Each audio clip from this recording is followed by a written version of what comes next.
where Amarachi confronted him about his affairs, Chaik furiously drove off with her in the car. In his drunken rage, he swerved off the road and crashed. Amarachi's head slammed against the window. When she woke up days later in the hospital, she was blind.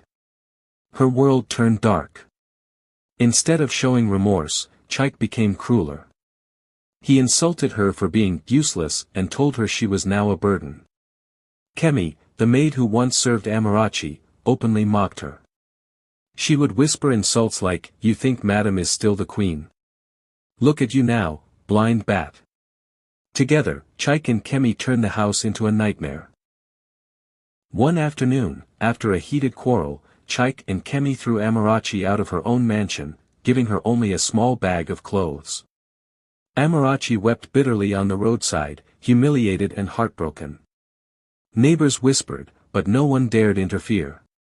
But fate was not done with Amarachi. She was taken in by an old friend, Ngozi, who sheltered her and encouraged her to undergo surgery abroad. With Ngozi's help and her own savings that Chaik had not yet squandered, Amarachi traveled to India, where she underwent a delicate eye surgery. Months later, her sight was miraculously restored. When Amarachi saw her reflection in the mirror again, she vowed that the woman who had been mocked, betrayed, and discarded was gone. She was returning not as a victim, but as a storm. Back in Nigeria, Amarachi gathered legal documents, hired lawyers, and quietly set plans in motion. She discovered that Chaik had forged her signature to sell parts of her land and had been parading Kemi as his new wife. The once proud mansion was now in shambles, with parties, reckless spending, and debtors knocking daily. One morning, Chaik and Kemi hosted friends for a loud party at the mansion. Suddenly, expensive cars pulled into the compound.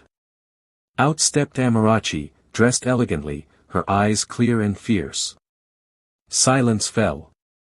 "Amarachi?" Chaik stammered, his glass of wine trembling. Kemi gasped, clutching her